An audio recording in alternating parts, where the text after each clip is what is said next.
Sanbonani, and a warm welcome to yet another exciting UN Bring Your Fire live dialogues. Now, this is an initiative born from the passionate collaboration between the MTN Bushfire and United Nations in Eswatini.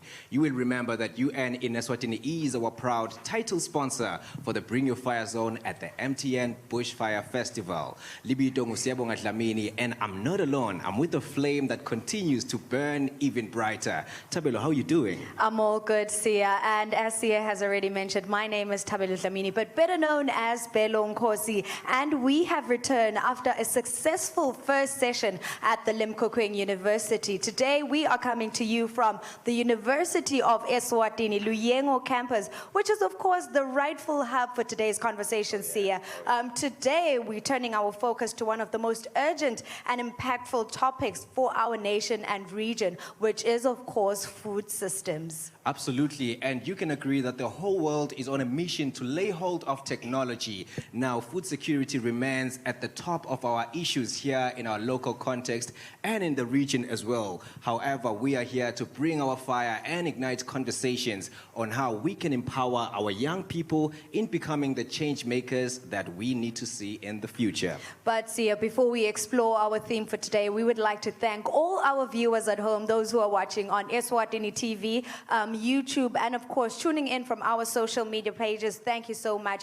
This is definitely going to be an insightful session for Onke Emaswati, and today we are exploring the theme of promoting sustainable and efficient food production and distribution, with the topic empowering youth through technology and innovation for inclusive agri-food systems transformation in Eswatini. Absolutely, and this topic once again hinges directly on creativity, unity, and sustainability. With that being said, we will now cross over to our moderator, who is exactly one of the thought leaders on today's topic. Indeed, Sia. Today we're handing it over to our moderator, who is, of course, Ms. Tobile Pungwayo, who is a program associate at the WFP.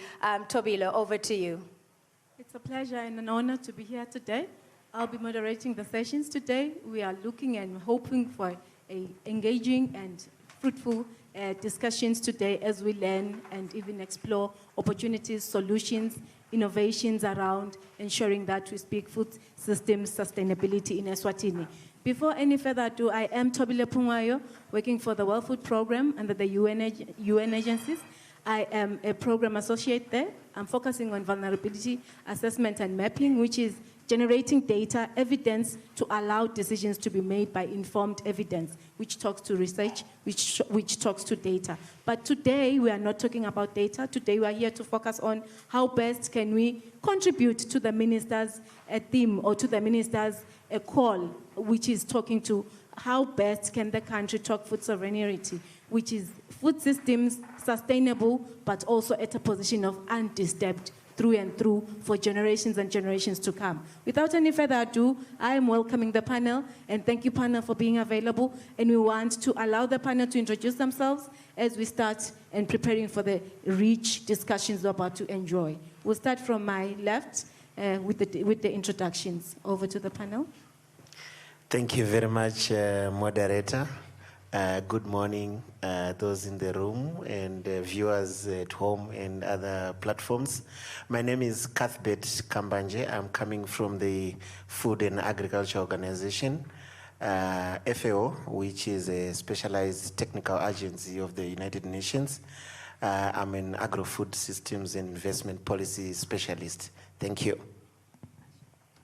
Good morning, and thank you for this opportunity to be here. My name is Tulile Pasha Zwane. I'm coming from the Eswatini Agriculture Development Fund, EADF. I'm the resource mobilization specialist, and I will be talking about how young people such as yourselves can have access to funds from the EADF. Thank you. Thank you. Over to my right, introductions. Thank you. Good morning, everyone. Also, it's also a pleasure for me to be part of this panel today. My name is Mabuza Bongosi. I work with World Vision as a livelihoods coordinator. World Vision it's an international organization that has been here for quite some time, more than 30 years now. Thank you. Sanbonani to everyone that's in the room and everybody that's watching us from TV and YouTube and other platforms. My name is Mhlonisha Mabuza and I am the Sustainable Agriculture Coordinator at COSBE, an NGO that's based in the Lubombo, primarily focusing on facilitating community-developed local adaptation plans in response to climate change. Thank you. Thank you, panel, for the introductions. We are heading straight to the reach and the reason why we are here, which is listening and articulating and also interpreting the content that we're going to be hearing from the panelists. But we are not only the people that are going to be talking to the topics, but we are also, as the participants, here to contribute through your questions, through your submissions, through your elaborations. I see the lecturers are here. We are at Luyengo campus, so we are also here to learn from everyone that is participating in this forum. Otherwise, we want to head straight to the questions. We are in the plight to bring solutions, sustainable solutions, using technology and embracing the youth, making the agriculture sector be inclusive enough for us to afford the country a food system that is sustainable. So we'll be heading straight to the questions on how best we can collectively engage and learn, and also use this information to then inform next steps as a sector to ensure that we talk food sustainability in the country, or food system sustainable. So with Dr. Cuthbert, we will be starting with the question on how best can the youth-driven innovation and talk sustainability? How can the youth be embracing the innovation that we have transitioned into as the globe to allow us as a country to enjoy food systems that are sustainable? Over to you, Dr. Cuthbert. Thank you very much. First of all, I want to applaud the partnership of the UN and the Bushfire initiative for bringing to the front this very important subject that we are discussing today. I first want to give you the context of why this is so important, starting from what the United Nations Director General identified as the transitions that need to happen. Agri-food system transformation is one of the 6 transitions that need to happen in order to achieve the 2030 agenda, which is the Sustainable Development Goal agenda. Very important.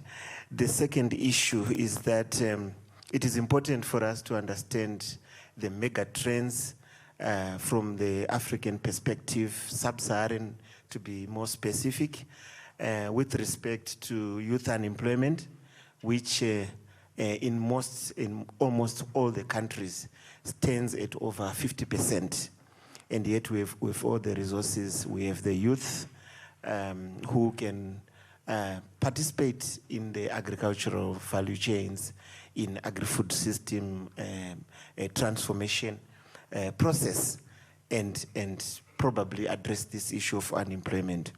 We also have a situation where the food that we eat is primarily produced by the elderly. In other words, we have a death of the participation of youth in agriculture, in agricultural value chains, as it were. So those are problems that we are faced with. Then we also talk of climate change, which is the impacts are becoming more and more apparent. We see floods, we see drought, and so on, which means we need to be changing the way we produce our food, the way we process it, and so on. So coming to quickly to what I think are the opportunities and entry points for youth involvement in the agri-food system transformation, I think the most connecting aspect is the issue of the ability of the youth, their versatility, adaptability in embracing technologies. We are talking about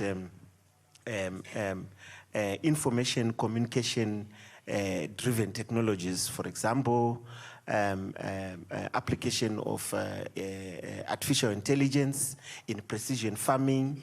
We are talking about application of drones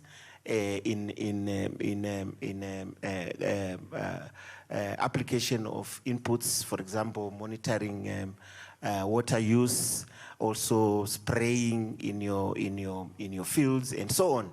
So communication technology, which we know that the youth is something that they really already love, is a major entry point for youth participation in agriculture and in agri-food system transformation. So this is very important. The second issue I want to raise is youth being youth, they hold the future, and they are being adaptable. They can quickly pick up new technologies, new ways of doing things without questioning, without, they can experiment, and they can do so many things which the elderly usually would shun away from. Risk takers, as it were, but it is an opportunity that should be taken advantage of. I'm talking about new production methods that are usually not common. I can tell you that at the University of Eswatini here, where we are, as FAO, we're already setting up one of the agro-techno hubs where such technologies will actually be presented to the students, so that they learn about these technologies before they get employed. So we are doing that in partnership with the University of Eswatini. So it's a lot of opportunities in terms of new technologies, not just the information communication technology related ones, but also when it comes to the actual production. In fact, it is along the whole agricultural value chain for most commodities. At production level, you find that there are ways of doing things which can apply new technologies, for example, vertical agriculture, hydroponics, and many others that can be used. Then, of course, the importance of building these new ways of doing things, these new technologies in the curriculum, and making sure that the youth are aware of these technologies before they graduate from the colleges. Otherwise, I will end here for now. Back to you, Program Director. Thank you, Dr. Cuthbert, for the insights, and thank you for elaborating on how best we can make food production easier, faster, and more effective and efficient.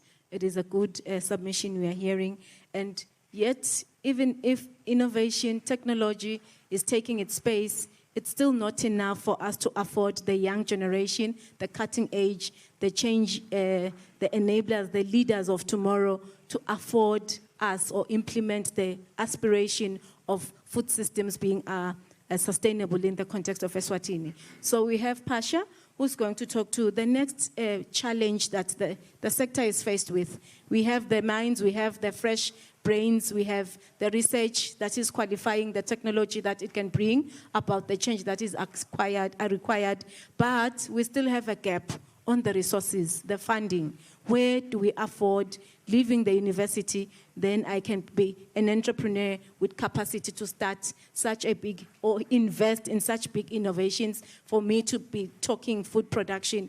What is it that is in place in the context of Eswatini? Pasha is going to be talking to what are the struggles that are there for us to access the funding.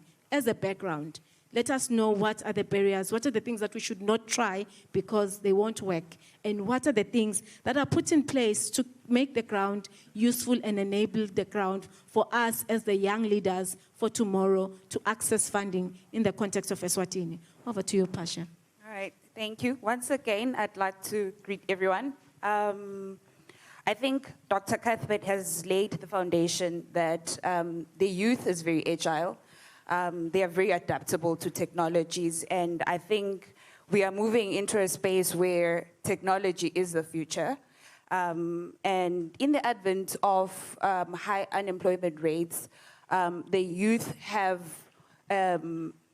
no option but to kind of create income opportunities for themselves through these technologies. However, how can they implement this without access to finance? And I think that that's what you were saying, that I will talk about what is currently happening in this space. and which direction are we headed to as Eswatini and as a government, and what has the government of Eswatini put in place to support youth in their innovations. I mean, everyone here, if you can ask them, they probably all have ideas, but how do I implement the idea is the problem. Young people cannot go to commercial institutions and gain access to funds. There'll be a whole list of requirements. They'll be asked for pay slips. They'll be asked for A, B, C, and D. And that is why the Ministry of Agriculture set up the Eswatini Agriculture Development Fund to help young people like yourselves to be able to access funds without any collateral. And as Dr. Cuthbert said, that with agriculture, you can play anywhere along the agricultural value chain. You could be a producer, you can be in the market linkages, you can have innovative ideas, and we are, I mean, the realities of climate change are very apparent now, so we also need to adopt climate resilient strategies for farming. And the Eswatini Agriculture Development is in that space to provide finance without any collateral, as long as you are anywhere in the agricultural value chains. And I think maybe for now, let me end there, unless there'll be more questions that will provoke later. Yeah, thank you. Thank you very much. She's touching a critical one, which makes us to have a bit of hope that if there is something made available, I know we are sitting here as students already with a loan that is following us. The minute you take your cap, you go home, you have a loan that you need to start repaying.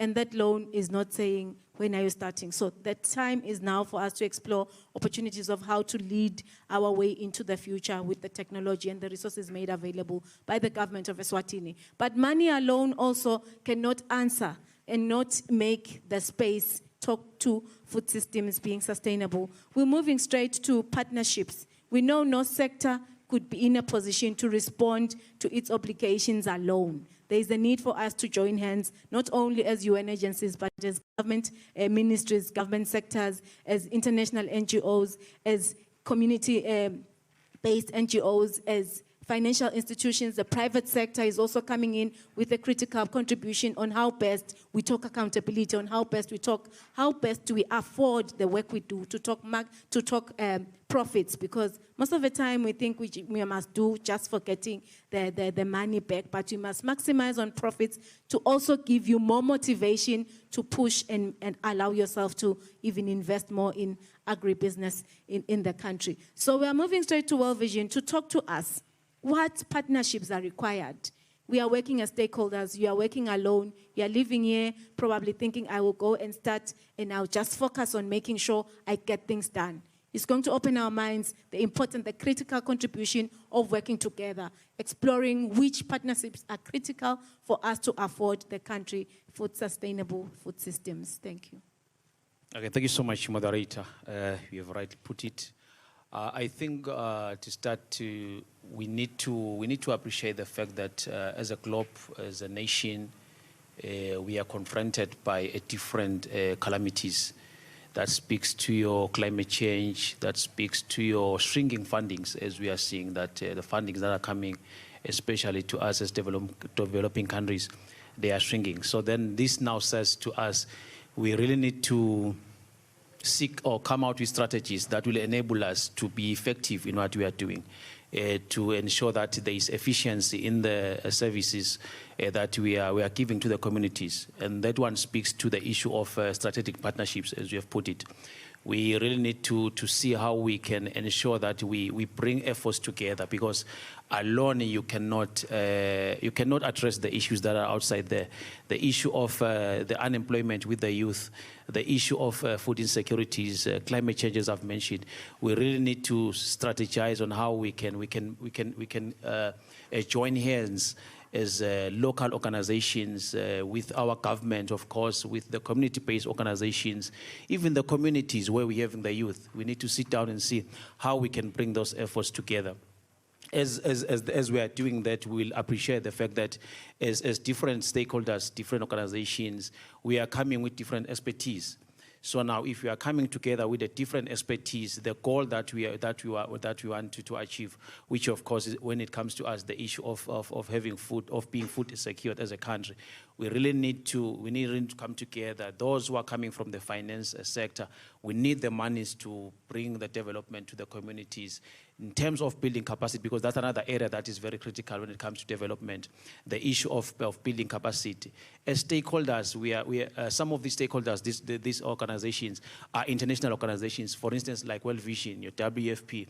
We are speaking of international organizations, which of course, not only looking at the partnership locally, but also international, where now we can share those ideas, get the learnings from other countries, which then take those things and bring to our context to see how best we can achieve the goal, as we have rightly put it, moderator, the issue of being food secure, the food sovereignty, which is the priority or aspiration from the Ministry of Agriculture by the minister, our current minister. So we really need to work together, see who is coming with what strategies, what capabilities that are there, and of course the youth that we are speaking of.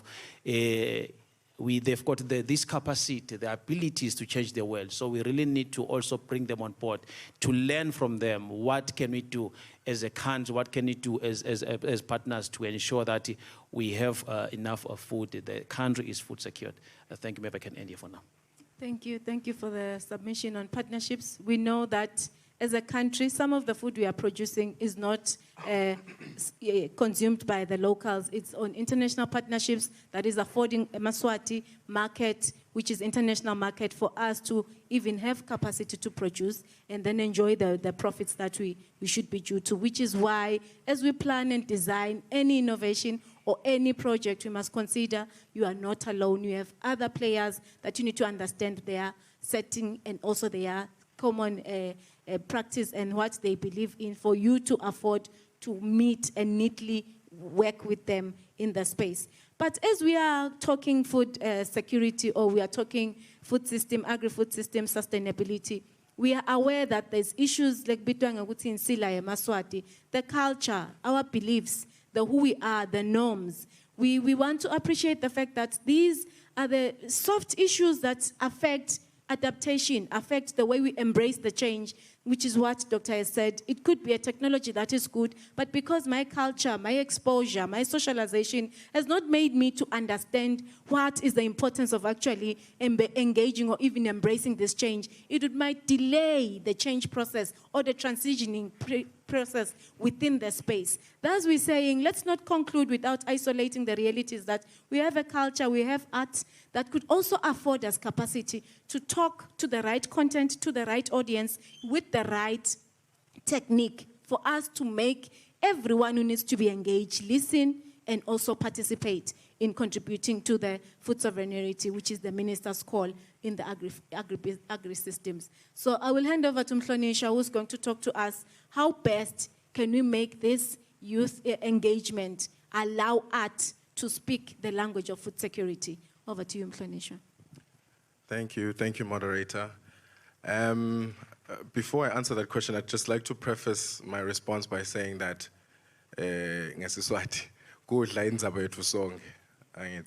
and also we are very extremely privileged to have been born in the country that we live in now, because we are surrounded by so much wealth. Beautifully rich soils, diverse ecosystems that need to be looked after by its stewards, and that's us, the young people. So in my day job, I guess in my private life as well, I am a passionate advocate for agroecology, the adoption and practice of agroecology in the Kingdom of Eswatini.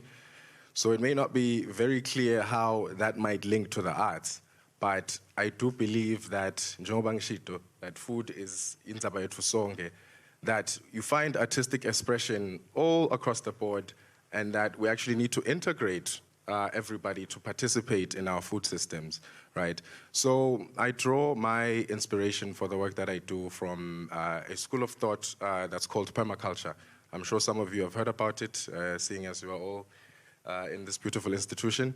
But Igafishane permaculture is basically an ethical roadmap for designing systems that are, human systems that are integrated to the surrounding environment.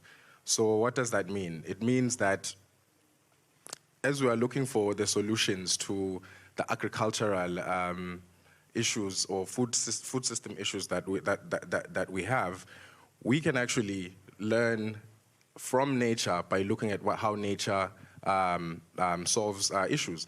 I'll make an example. In the School of Permaculture, one of the leading figureheads is a Japanese gentleman by the name of Masanobu Fukuoka. He was originally a plant pathologist, so a scientist, who was studying crop diseases, but then as he was interacting with the system, he realized that his rice, he was producing rice, for context. His rice production did not exist in isolation, but actually existed within the context of a wider ecosystem, right? So as he was patrolling his fields, he notices that there's an infestation of slugs in his field. So instead of using the problem-solving approach, which would be the scientific approach, would be to analyze that slug and say, okay, what is the physiology and anatomy of a slug? How can I destroy the slug and ensure that I'm getting a harvest from my rice fields? But instead, he embodied the more ecological, more holistic, more harmonious approach to solutions, not problem-solving. So what does that mean? So he saw these slugs and said, okay, I've got a slug infestation. This is an opportunity. This is an opportunity to raise ducks in my field. It's an opportunity to incorporate fish. So he brought in fish, he brought in ducks into his system, and what happened? The population of slugs went down.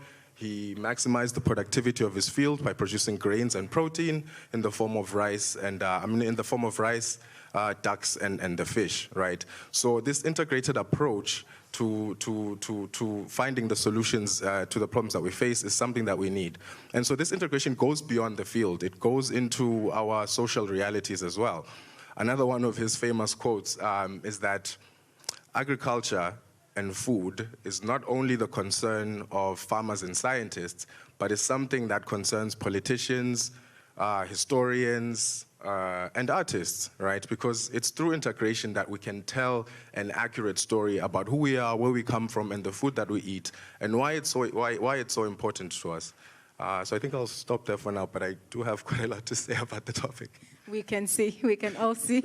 We still have more time to engage on the topics, and thank you for the insightful. I also like the fact that already you are seeing the art in him. He is already talking in Zabaye Fusonge, which is, I haven't thought of it, that food, no one can say, I mean, I don't mind even if we don't talk food, because we are food. Food is life. So we are integrated. It's one ecosystem that we need to be managing collectively. So we'll be moving and engaging, which is on the other side of the table, which is the audience now. We are getting ready to get your insights. This is the first round of our presentations. Thank you, panelists. But now we are listening carefully to your contributions. You can make a contribution, you can ask a question. We are allowing us to learn from you as you learn from us. So this is the time where I hand over. By a show of a hand, there'll be a mic that will be approaching you, and then you'll be on air for you to maybe voice out your contribution, your insights, and also your questions. So this is the time where the hands are rising, and then we are approaching them, and then we'll be ready to engage. So whilst we wait for the questions to run through, there's a hand. I see a hand. Can we make sure the hand is high enough so that it could be, yes, thank you very much, so that it could be visible for us to be assisted. And whilst we wait for the question, we'll be making sure that we are listening. It's not only going to be one panelist that is going to be responding to the question. If you have an addition to make, you are free to do so. Over to you, sir. Sanbonan. Please stand up. My question is directed to Dr. Cuthbert.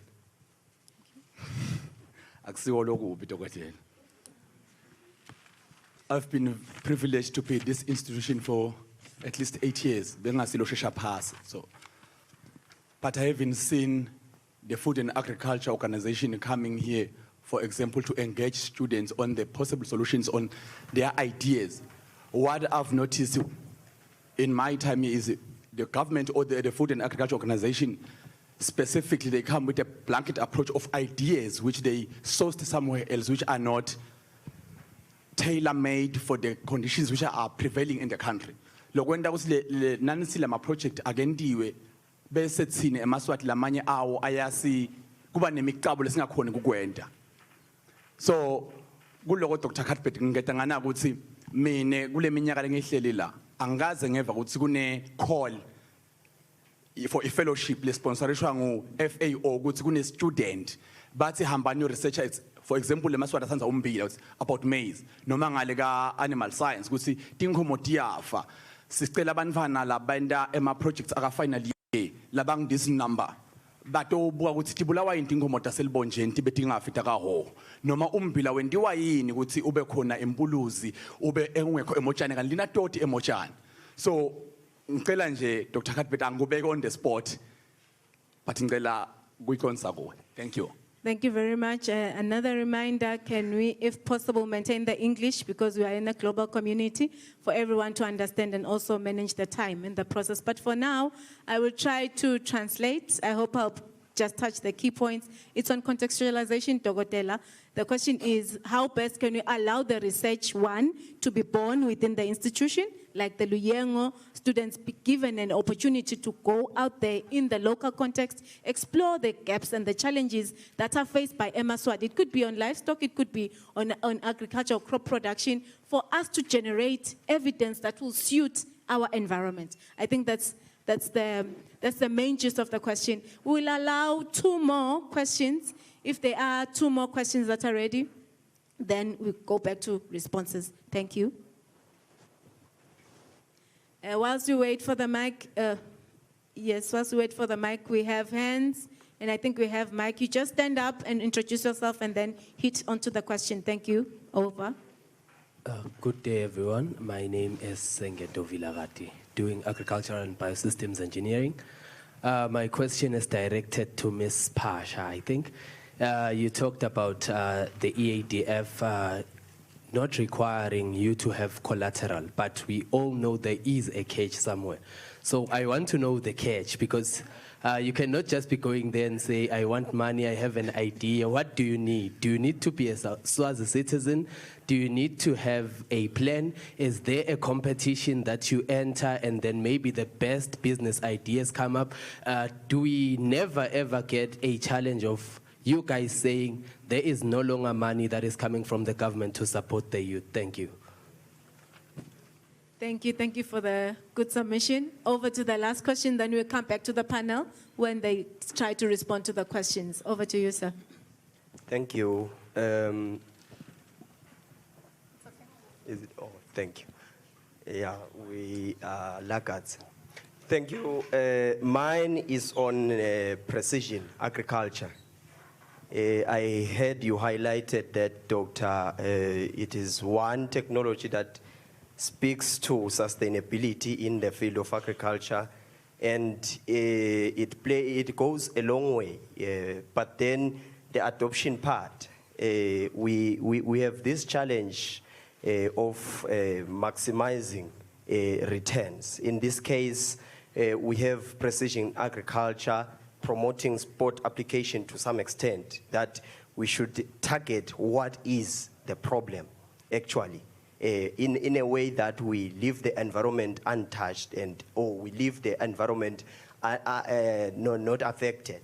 So in this case, I have a 2-cent contribution which speaks to how best or how efficient do we go to those stakeholders out there. I'm a farmer also, but then it is by little chance that we get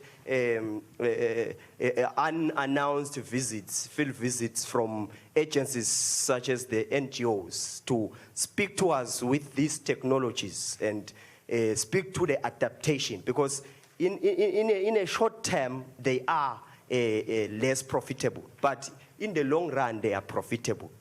In this case, I would advise if there was a way to address the part of the extension part, to integrate this science was speaking here with the locals, with the people on the ground, because they may have little interest in the sustainability, but then the interest should be initiated, and the importance of sustainability should be one thing that they are made aware of. It's the awareness part that is lacking. It's just to give that a contribution. Thank you. Thank you so much. That's a good contribution, and thank you for making time and also making the submission. We are learning, we are improving, we are also contributing back to the minister's call. We want to afford the country a food sovereignty space in the agricultural sector. So we'll start with Dr. Cuthbert. On the first question, I think you will talk to the contextualization of the innovations we are talking to. And then we'll move straight to Pasha after Dr. Cuthbert, and then any more reactions from the panel will be making contributions. I think the last one was just a comment, and also we can talk to the last comment as the panel. Thank you. Over to you, Dr. Cuthbert. Thank you very much. I want to thank, I didn't quite get the name, but I think the contributions are profound. But yeah, all I can say, FAO, like I said before, it's an intergovernmental agency.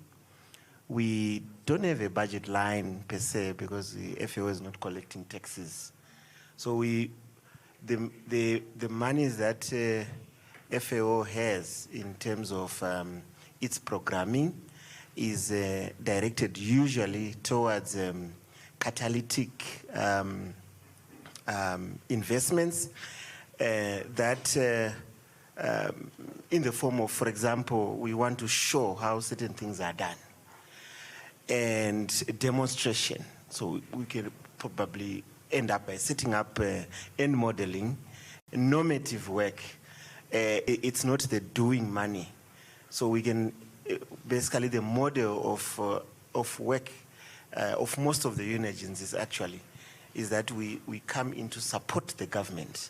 So in cases where resources are mobilized, yes, such such interventions have been rolled out.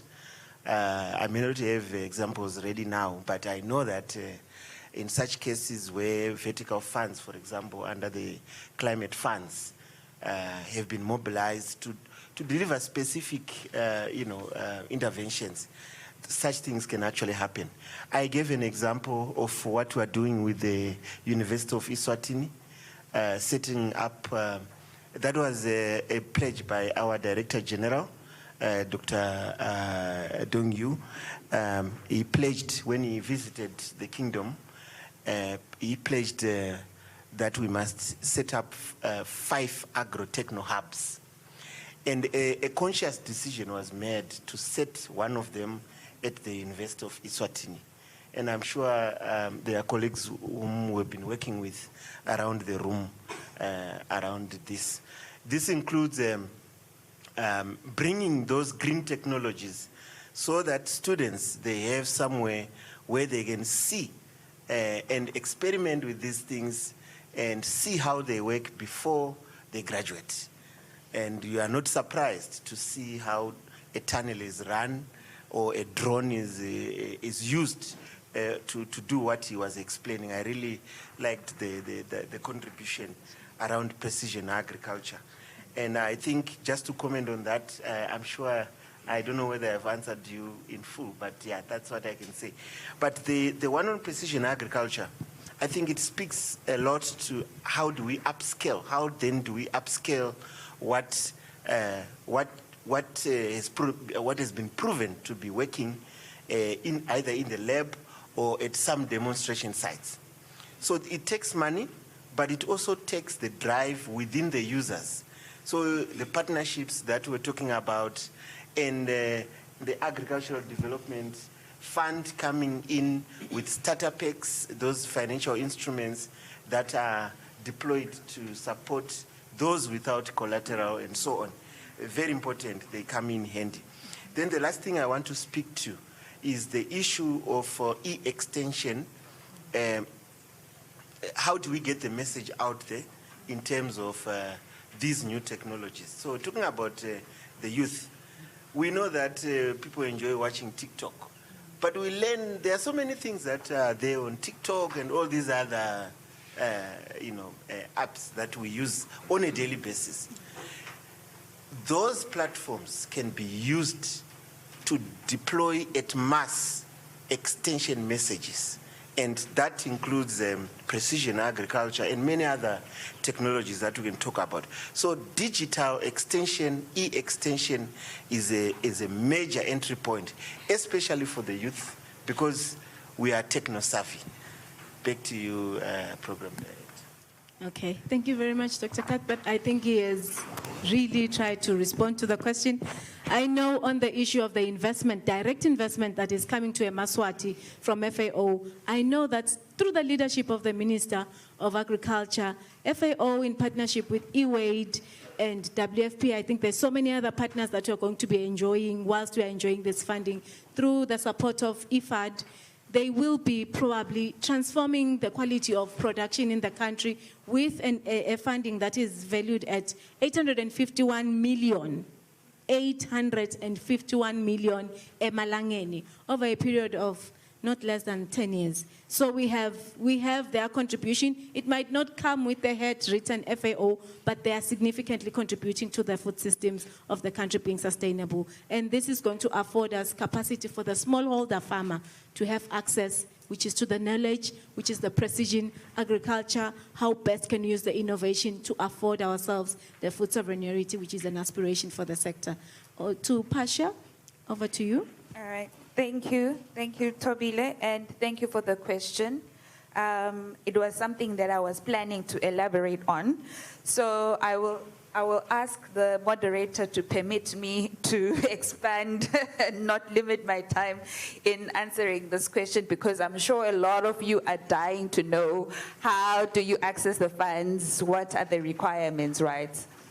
I did mention earlier that the EADF was established to bridge the financial gap, and Tobile has been talking about the minister's call on food sovereignty in Eswatini, and there are three things that entail food sovereignty: is being able to produce enough food for ourselves. Secondly, not importing food from outside. And thirdly, having the ability to export food outside. So the EADF is coming essentially to be a catalyst or an instrument to achieve those three things. Through Emaswati and young people like yourselves venturing into agribusinesses. So I'm just going to talk about EADF as a whole, just for everyone's understanding, and then I will get into the requirements. We are doing that. We are supporting that through providing blended finance mechanisms that could either be through grants, that could be either through subsidies, smart subsidies, and through loans. Currently, the only instrument that we are able to implement because of our resource envelope, we are trying to mobilize resources from donors, potential donors, including FAO as well, to kind of put more money into our resource envelope so that we are able to activate the other instruments such as grants and subsidies. But I was talking about the minister's call, so it is in line also with the Ministry of Agriculture strategic plan. Therefore, we only fund priority commodities. We are only funding commodities that the Ministry of Agriculture consider to be priority commodities for the country. Those are grains, horticulture products, and livestock produce that we eat on a regular basis. If you have an idea that is outside of the priority commodities, you would, not that we wouldn't fund it, but we would probably prioritize those that are under the priority commodities, which are horticultural, which include conventional vegetables, baby vegetables, fruit trees, grains, which include maize, beans, coffee, and livestock, your beef, your goats, your chickens, your you name it, pigs, the things that we eat on a normal basis. So that is the first core thing that you need to pay attention to. Secondly, I did mention earlier that we fund anywhere along the agricultural value chains. So you could be an input supplier, you could be a producer, you could be a distributor, you could be in the logistics, you could be processing, you could be, anyway, exporter. We do fund all of those things. And then also in the businesses, most financial institutions out there, they tend to fund inputs. And that's the difference between what we are offering, is that we are also supporting eMaswati with infrastructure capital investments. So we are able to provide financing for your inputs and also financing for your infrastructure and equipment, irrigation equipment, and in some other cases, logistics as well. We have cases where we have funded tractors as well. But there is a catch that I'm still coming to it. It's not a big catch though. Yeah, so, and then I will get into, I did mention that so far we are giving out loans, but this is a very friendly loan in the sense that it is only capped at 9%. No other hidden costs or anything like that. So there are no initiation fees like how most loans, there's usually initiation fees. There's no prime, there's no what. It's just 9% annual. That's our loan. And our loan ranges for inputs, you can get up to a maximum of 500,000 for inputs. And for capital infrastructure, you can get a maximum of up to 3 million if you're a startup. But that doesn't mean you must come and ask for the whole 3 million. Just ask for what you need. Ne? So now, to answer the question you were asking, what are the requirements? What is the catch? I did say that we are trying to bridge a gap where already the financial space is very stringent. So we are trying to we are trying to be more accessible, to have our funds more accessible, especially to young people like yourself.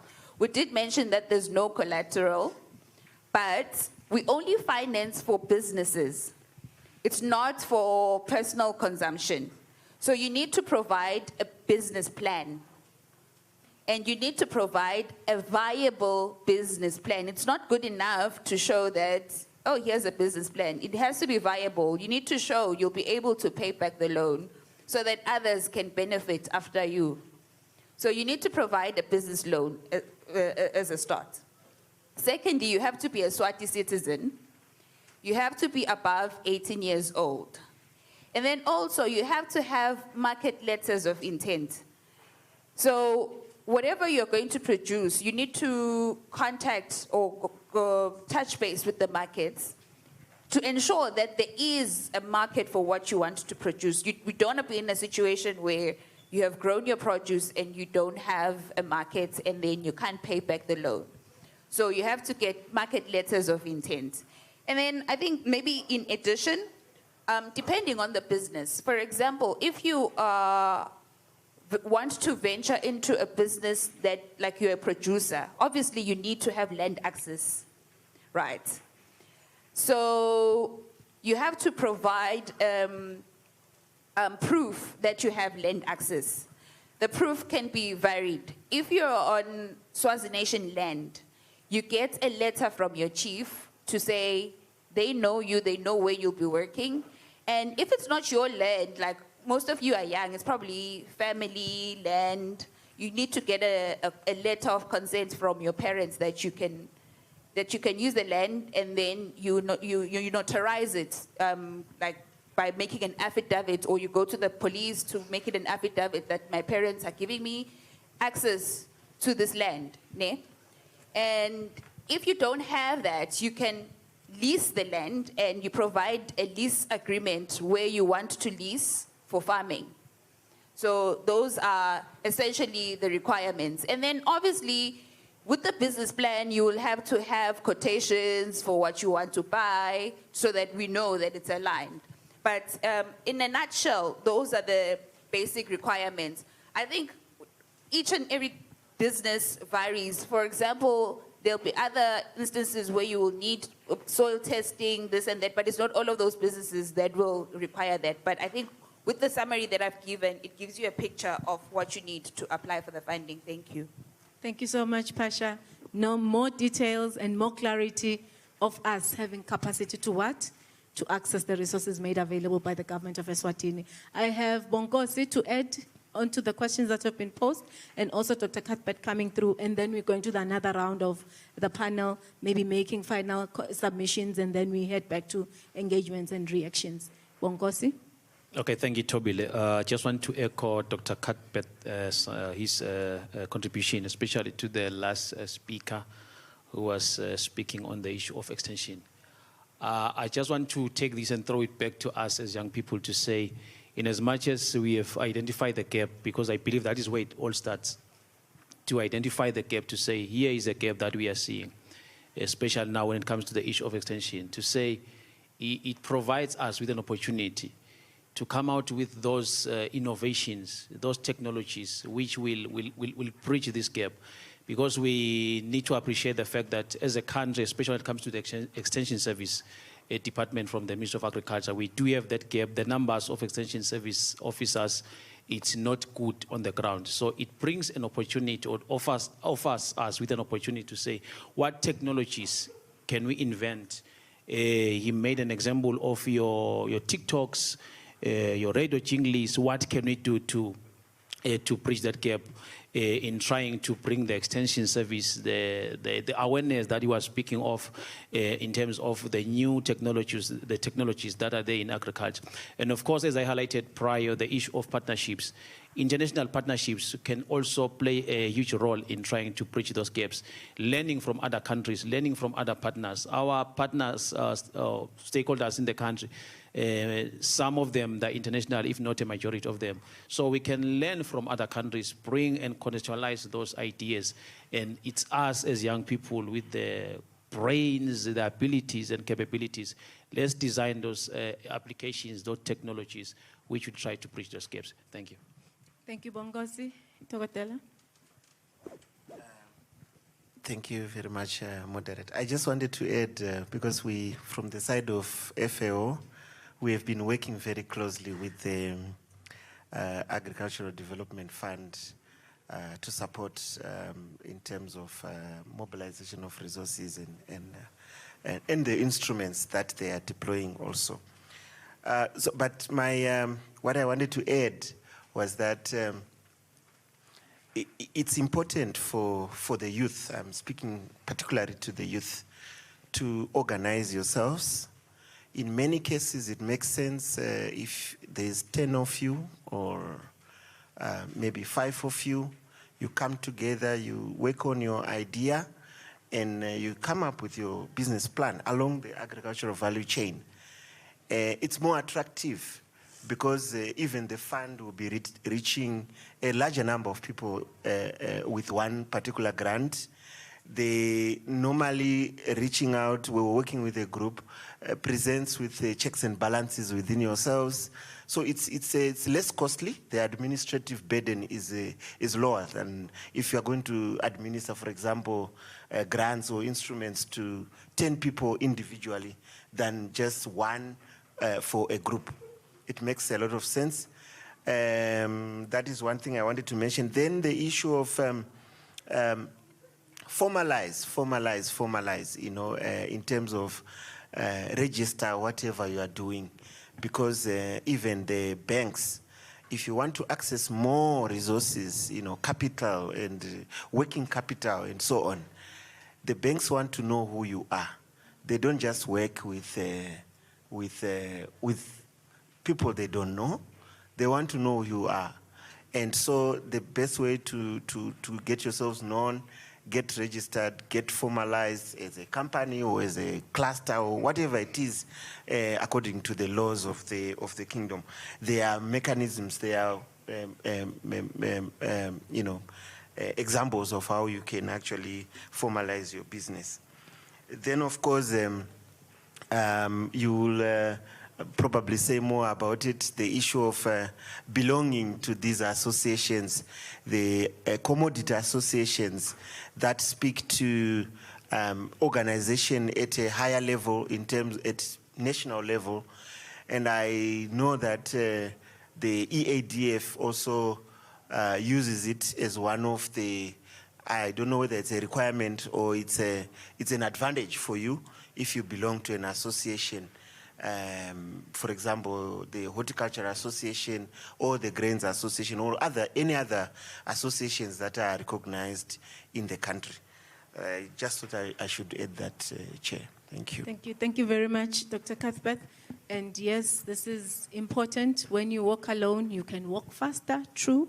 But when you walk together, you can walk for a longer distance. So it's a good one that we think of how best can we work together to start and access the resources that are put in place within the context. We are continuing with the engagements. The panel is going to take a second round of submissions, but we are not forgetting the fact that zero hunger, food health, good health, responsible consumption and production cannot be achieved with the realities of climate change. I think we've all seen it, we are seeing it. It's very apparent these days. We used to, when I was sitting where you're sitting, we used to say there will be climate change. These days, climate change is real. It's here. We can receive a serious hail just in such a day like this. So we are saying how best, we're going back to the panel, how best can this innovation, this precision agriculture be designed in a way that the youth could ensure that already we are designing it, being informed by the realities of climate change that are out there. It's not only climate change, it's also the realities of the economic climate that we are sitting in. We are really in a space where the challenges are getting more than the opportunities. So how best can we engage, think even more broader and deeper on how to respond to the challenges that are brought by climate change in making sure that we create and craft a strategy of ensuring that the innovations we are talking to, the technology that we are talking to, can afford us food systems that are sustainable in the presence of the economic climate and also the challenges of climate change. Dr. Cuthbert. Okay, thank you very much, moderator. I think for this one, where I would start is I always want to use examples of what we are doing as FAO. One of the key projects that we are implementing, I think we are reaching about 32 groups of youth across the country. This is, it's called one country, one priority commodity, OCOP. And so what we are doing there is to provide what we call green technologies. And these respond directly to the challenges of climate change. We have seen what hailstorms can do to your produce from I don't know, to zero in a single, fall of hail. And many other vagaries, drought, even the floods can really devastate everything in just one night or afternoon. So green technologies go beyond just the tunnels, automated tunnels for that matter. They can be expensive, but the specification that we're using as FAO is a much more contextualized, tunnel, it's still high up there, but the costs are much lower. But you can do what you do with the high-tech tunnels. But the bottom line is that it's a green technology. It helps you to address the challenges that come with climate change. Then the issue of, others include the shade netting. We have a lot of groups that are receiving shade netting. Shade netting, and the one that we're using, actually prevents even hail. Besides the temperatures and so on. So that type of technology helps a lot in terms of dealing with the impact of climate change. The other one I want to mention, there are many others, of course. I mean, the experts are here. I know there are lecturers here who would know and explain it better than what I'm doing. But I'm talking about what we are doing on the ground. Plastic mulching and many others. So green technology is the key word. We deploy green technologies.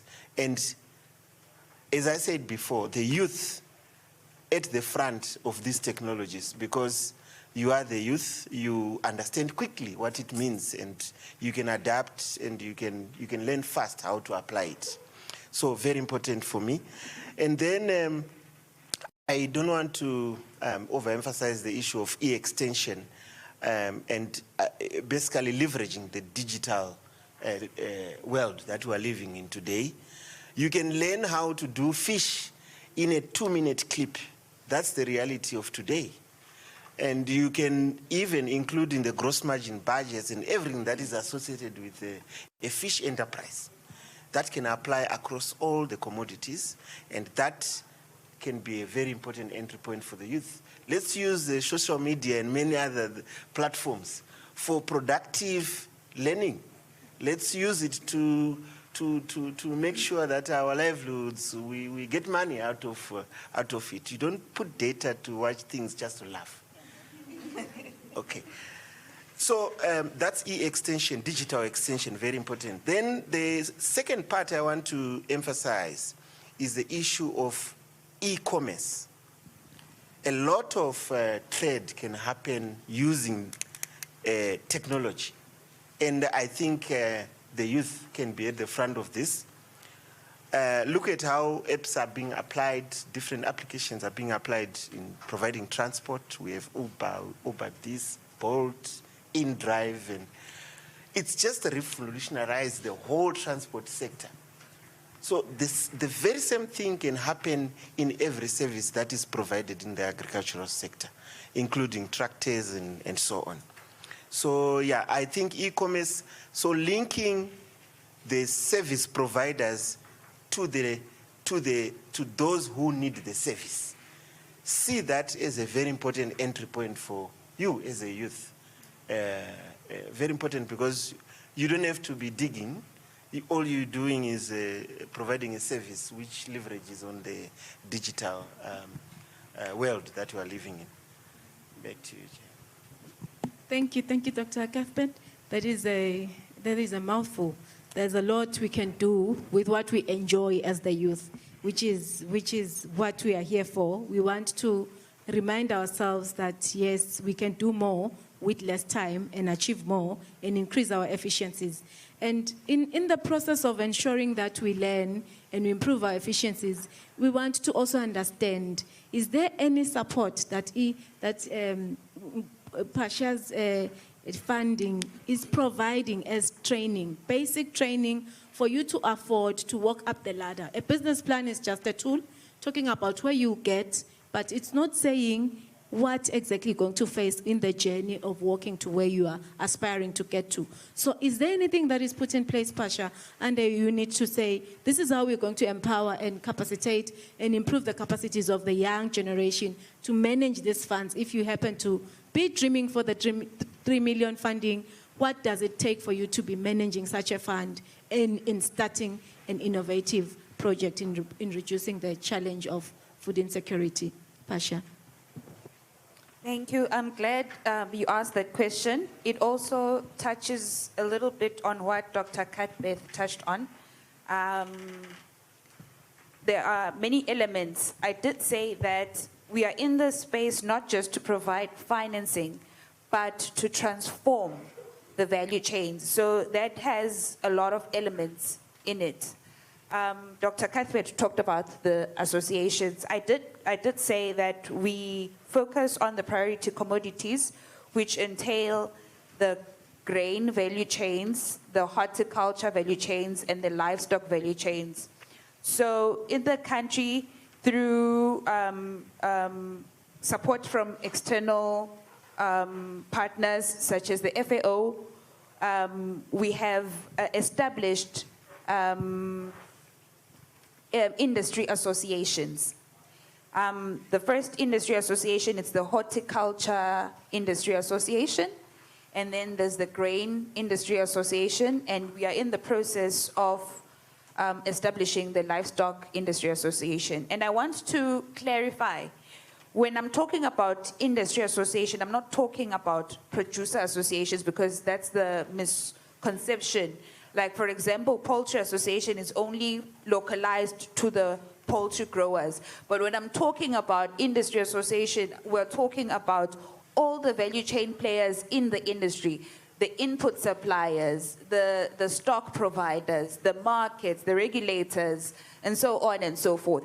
So we all the people who come to access our funding, we help them to register to be part of these associations so that they can benefit and leverage from each other as industry players. So that's a starting point. And through this industry association, the members are able to access markets, access linkages, have ability to bulk buy inputs and so on and so forth that can happen in there.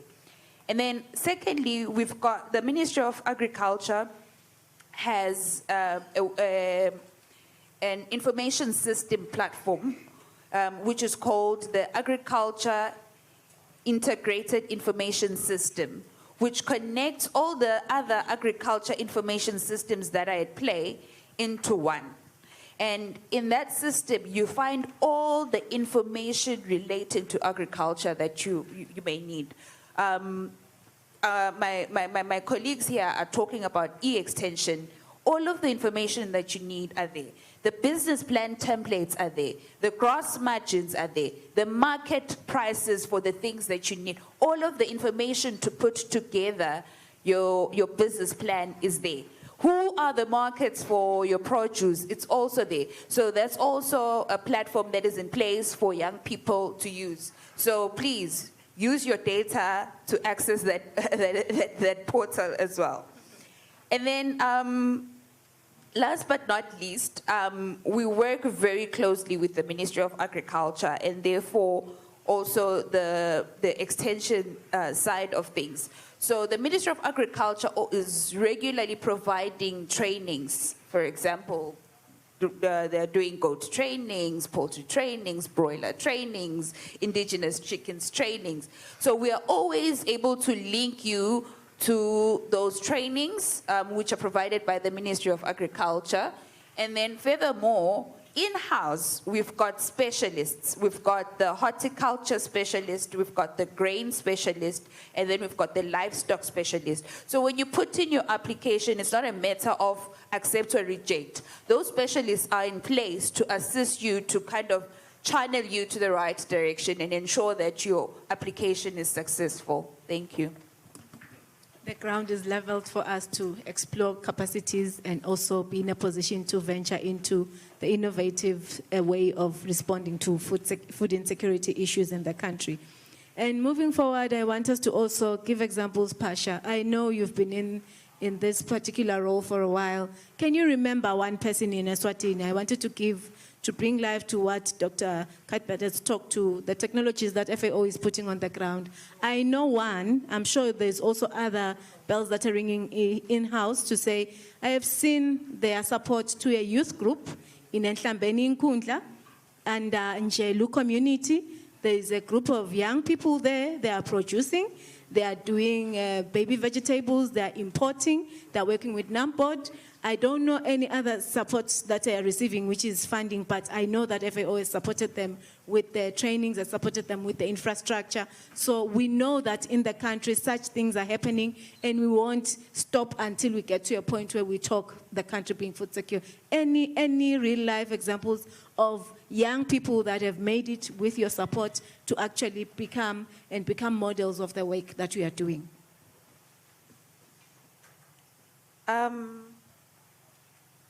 I can mention a lot. I can mention a lot. There are some Kalibi boys at Skunusa who have received funding from the EADF, and they're now growing 40 hectares of maize. We have provided funding for mechanization. We have provided solar power from some boys and Sibovu near Lomveshe farms. So yeah, I can mention a lot. All right. Thank you very much. Any burning questions from the floor, from the participants? On these two, yes, there's one already that is ready for submitting. 1, 2, 3. Well, let's take the first 3. There's another one. Can we do grace period for taking the first 4? Are we logging the hands? Can we raise all the hands so that we log them for the mic to move around? There's more than 4. Okay, Perhaps I don't as we know. move around. Let's move the mics. Can we have the panelists recording the questions? We just take the round of questions and then come back to reactions. Thank you. Perhaps as we move around with the mic, my moderator, can we also allow Siswati to be included? I do not doubt your translation skills. So let us also ask, feel free to ask in Siswati as well. Thank you for the opportunity. My name is Wemugelwe Mhlanga, and what I'm going to say is in response to what Dr. Cuthbert spoke about on the adoption of green technologies. What mine is a contribution. So I believe that one of the green technologies that we can adopt is regenerative agriculture, which is a farming approach which enhances soil health, improves biodiversity, and enhances climate resilience. So I work for Litulu Agriculture and I'm an intern there. So what we've achieved so far is the use of composting to improve soil health. We've also achieved no-till farming practices, which also help to reduce the use of soil health, and we also incorporated mulching. But instead of plastic mulching, we used organic mulch, which then decomposes over time and also helps to improve the soil structure. We've achieved the integration of livestock via a system known as mob grazing. This is whereby you use a herd of animals such as goats, pigs, or cattle, but specifically we've used pigs to graze the land, and this helps to clear the dense bush, which then allows us to move in and implement the excuse me, the construction of raised beds or plots whereby we produce the veggies. We've also integrated companion planting. So companion planting is whereby you're going to plant a group of crops together which help assist each other. It could be that the plants, some of the companion plants act as pest repellents for the main crops, or it could be based on how they feed. Some crops are light feeders, some are heavy feeders. We've also achieved the use of organic pest repellents and as well as integrated pest management. So we actually have a demonstration site right here on the campus, and we would like to invite the panel to join us after the presentations to see what we have achieved. This is a youth making a submission and making sure we follow up the submissions we're making. After the session, we are walking straight to the demonstration plot. Thank you very much. All right. Also, in the interest of time, I'd like that our audience just takes 1 minute to ask their question. Just 1 minute. Good morning, everyone. Thank you for the opportunity to be here. My name is Andile Villarati. I'm from Litulu Agriculture. I'm basically representing the private sector. So we have an MOU with the university to basically contribute to so many of the SDGs. I like the slogan, bring your fire. One thing I can tell you, the students need to be ignited. There isn't fire. There isn't any fire that they have brought here. They need to be ignited.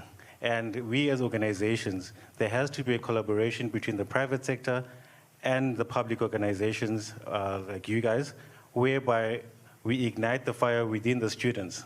Because everything you've spoken about, yes, it's your part that you are trying to play in helping them. But we need to go back to basics. This faculty is an agriculture faculty. The production needs to increase in this faculty so that they gain the necessary experience so that when they're out there, it's stuff they have done, not just simply from a textbook, but because they have practiced this at the university. And that is how we are going to grow the youth and ensure the success of everyone here, because the most valuable commodity for a country is the youth. So please consider a collaborative approach between public companies and the private. Because we run an internship program with the students. I engage with them on a daily basis. Each and everyone here has gifts. It's us who are ahead, who have the duty to bring it about. It's not just the lecturers. The faculty, the institution needs assistance from the public and the private. Hence our MOU, and we're trying to do our best, but we definitely need your assistance. And so I could say so much, but let us go back to basics. Technology, yes, we would adapt to those things, but let's get back to basics. Let's get the implements, let's get the necessary tools that they need. World Vision, you make donations everywhere. We'll be expecting a donation of gardening tools from you guys. And FAO, please, those shade nets you were talking about, please, we need to see them here on campus, because people, when they come to visit a Faculty of Agriculture, they need to see these things.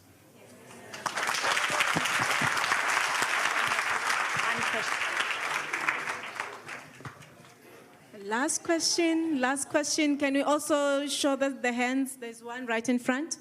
Yeah, we are making it practical. I think I'm happy with the energy I'm feeling in this house. I told you, private sector is real. They don't waste time. They're always into getting things tangible and practical. Over to you, madam. Thank you so much. Mine would be to appreciate the information that we've been given, especially the part of the business plans. Immediately they said we required a business plan. We were like, what? But we were answered on that we get templates and everything that we need. I wrote a question here to EADF that says, how does EADF handle a case whereby a young person has a very promising agribusiness idea, but with no formal title deed or any access to land? Thank you. Okay. Thank you very much. Good questions, and thank you for the contributions. We are planning to be wrapping up now. I will allow the two panelists from my right to make reactions and make submissions on the few questions that have been posed, and then we run to concluding. Over to you, Nhlakanepo. Finish. No problem. Thank you so much for your participation and those wonderful submissions. My heart is skipping and it's jumping when I hear young people talking about regenerative agriculture and going back to the basics, actually. But what I would like to emphasize, as this discussion has been about technologies and innovations, is that technology and innovation and going back to the basics doesn't have to be mutually exclusive. We can find ways to bridge the gaps. I'll make an example. There's actually a very brilliant new technology that is being used in East Africa.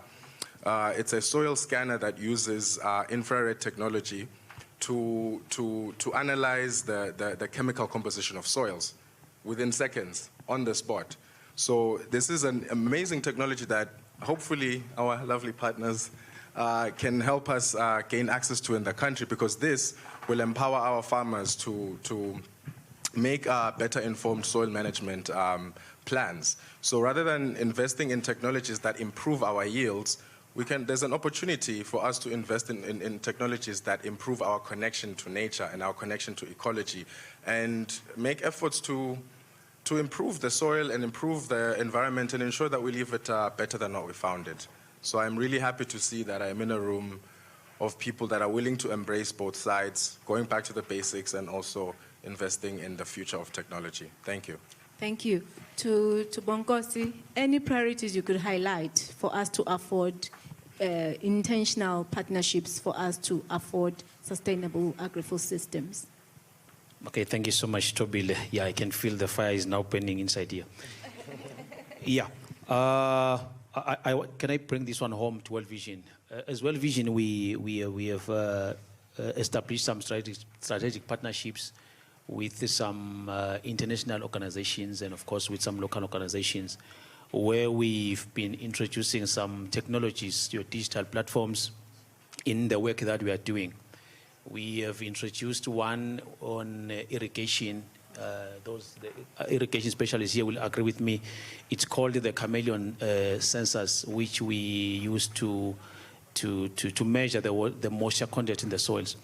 We have also introduced, recently we have launched a product, it's called FAST, where we're using a DreamSafe, a lab. It's a platform where we are using with the communities, of course, including the youth in the communities, that is used for our savings groups. One must say that from what we have introduced in terms of technologies, the youth, the appetite for the youth is good as compared to the old ones. So, which for me now also will say we really need to establish those partnerships locally, share the ideas, share the expertise with the youth. I appreciate what my brother just said back there, the issue of going to the basics. Let's identify those challenges.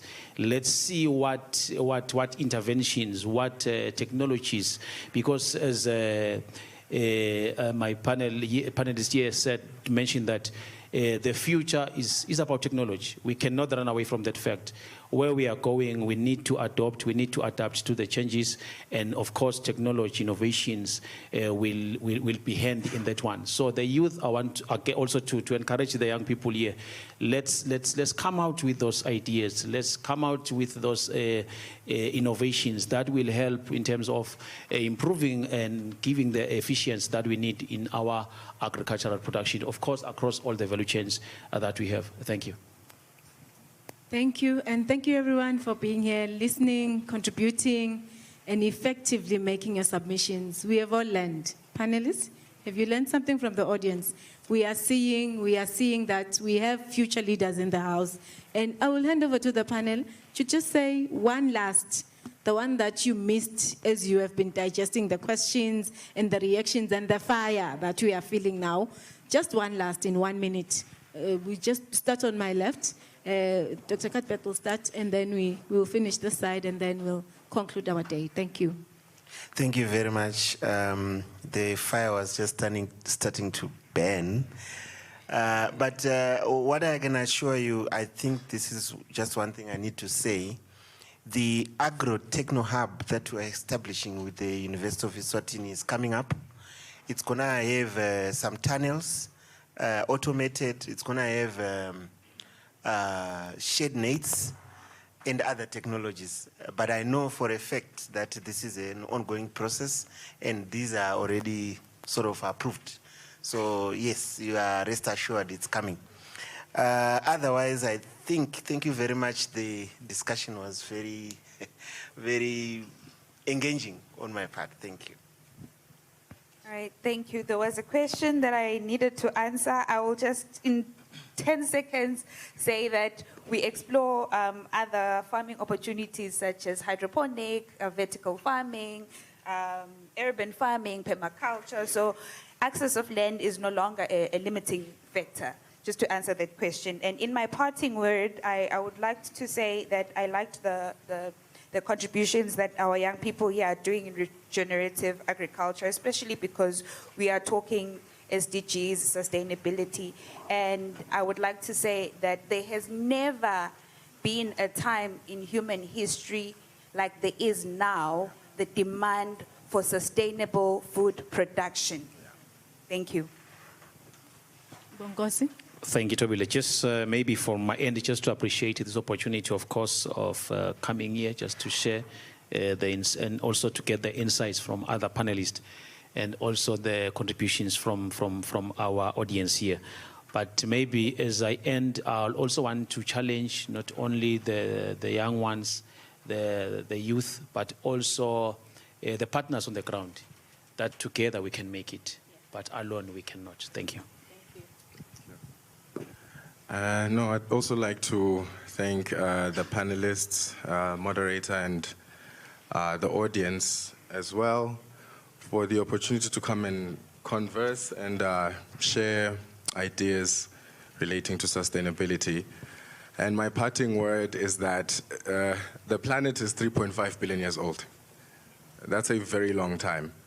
So you'll find that a lot of the solutions that we seek are already there in nature. And all that we need to do is to try and intervene less and listen more and interact more and support natural cycles for our benefit and for the benefit of the planet and save seeds.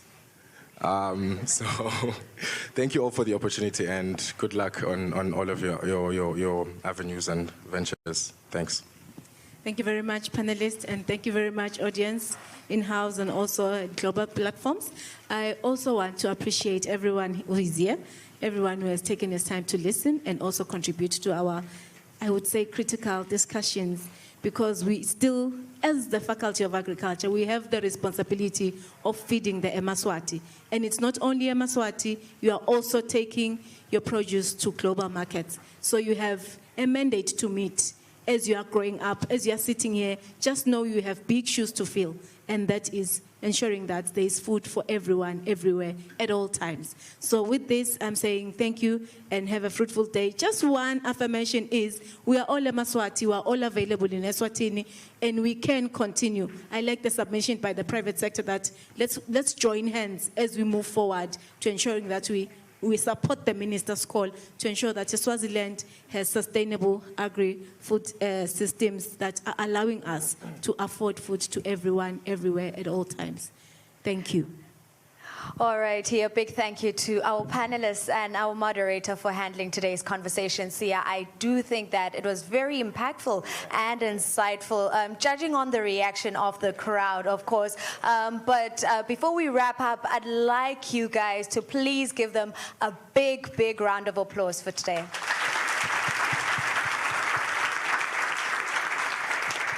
And most importantly, Sia, we can't not forget that this conversation was supported by the Food and Agriculture Organization, the World Food Programme, World Vision Eswatini, and UNHCR. Absolutely, and it's like we came right here. I love what Litulu Agriculture is already doing, speaking on empowering the young people and the young people becoming the change they want to see. Beautiful stuff right there. We continue to bring the conversation on our social media platforms, even outside the streaming platforms. You can check out MTN Bushfire as well as United Nations in Eswatini. Now, ladies and gentlemen, this is not the end. We still have two more conversations to table. We are going up to Gwaluseni tomorrow, and we'll shut it down at House on Fire. And of course, Sia, we need to remind our audience that the conversation might be ending online on Eswatini TV, but here it is only just the beginning, because as we had already said, we will be giving away tickets to the MTN Bushfire Festival. So please do stay tuned, fire starters, for that.